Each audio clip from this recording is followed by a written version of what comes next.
कहते हैं सत्संग से व्यक्ति को मोक्ष मिलता है, लेकिन हमारे 21वीं सदी के डिजिटल भारत में सत्संग ने मोक्ष का रास्ता थोड़ा सा डाइवर्ट करके लाइक, शेयर और सब्सक्राइब की तरफ मोड़ दिया है। प्राचीन काल में सत्संग का मतलब होता था किसी ज्ञानी पुरुष के चरणों में बैठकर जीवन का सत्य समझना। पर आज के ज़माने में सत्संग की परिभाषा इतनी भव्य, रंगीन और हाईटेक हो चुकी है कि खुद संत कबीर भी अगर आ जाएं तो अपना दुआ भूलकर पंडाल के गेट पर एंट्री पास मांगने लगें। आइए आज के हाई डेफिनिशन सत्संग के विभिन्न अध्ययनों पर एक नज़र डालते हैं। आज का सत्संग सत्संग नहीं है, वीआईपी इवेंट है। ये कोई साधारण सत्संग, धार्मिक सभा नहीं, बल्कि एक कारपोरेट इवेंट होता है। फ्रंट पर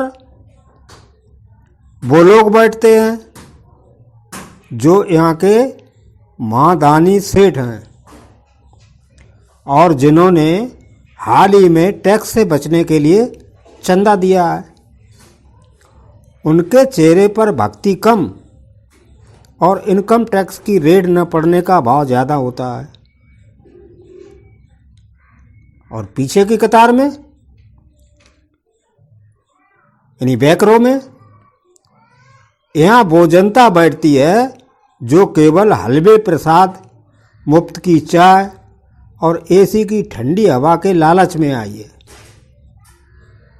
और स्टेज यहाँ बाबा जी विराजमान होते हैं जिनके सादा जीवन, उच्च विचार का बजट ही करोड़ों में होता है। भौतिक पंडालों से इतर एक नया सत्संग चल रहा है व्हाट्सएप ग्रुप पर। सुबह 5 बजे ही सत्संग की ऐसी बौछार शुरू होती है कि फोन का प्रोसेसर भी आत्मसमर्पण कर दे। इस ज्ञानवर्धक संदेश को 11 लोगों को भेजो, शाम तक लॉटरी लग जाएगी। अगर इग्नोर किया तो आपका वाईफाई बंद हो जाएगा। यहाँ सत्संग का अर्थ सत्य का संग नहीं, बल्कि बिना पढ़े फॉरवर्ड करने की कला बन चुका है। लोग ज्ञान बांट ऐसे रहे हैं जैसे ज्ञान न हो, मुफ्त का सरकारी राशन हो। पंडाल में बाबा जी मंच से चिल्ला चिल्ला कर कह रहे हैं, मोह माया सब व्यर्थ है, यह धन दौलत यहीं छूट जाएगी। और ठीक उसी समय तीसरी पंक्ति में बैठी 2 महिलाएं बहुत ध्यान से विचार विमर्श कर रही होती हैं। बहन, तुमने देखा सामने वाले शर्मा जी की बहू ने जो साड़ी पहनी है वो नेट वाली है ना? हमारी वाली तो करवा चौथ पर भी पुरानी पहनती है। और पीछे बैठे गुप्ता जी अपने दोस्त से फुसफुसाते हैं, अरे भाई बाबा जी सही कह रहे हैं, माया तो हाथ का मैल है। वैसे तुमने कल जो जमीन का प्लाट देखा था उसकी डील पक्की हुई है का? अर्थात सत्संग का मूल मंत्र यही है, बाबा जी बोलेंगे हम सुनेंगे, पर करेंगे भाई जो हमारा खुरापाती दिमाग कहेगा।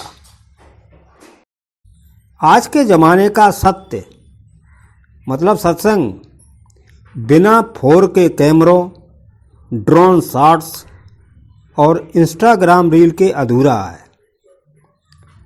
बाबा जी ज्ञान देने से पहले पूछते हैं, लाइव स्ट्रीम चालू है ना? और अब ध्यान लगाना आसान हो गया है। आंखें बंद करके ईश्वर को याद नहीं करना, बल्कि फ़ोन का कैमरा ऑन करके ये देखना है कि कौन सी रील पर ज़्यादा व्यूज आ रहे हैं। बाबा जी कहते हैं सब त्याग दो, पर खुद बाबा जी के पास मर्सिडीज का लेटेस्ट मॉडल और 5G वाला आईफोन होता है, क्योंकि त्याग तो भक्तों को करना है, बाबा जी को तो बस गाइड का है। बाबा जी तो को गाइड करना है,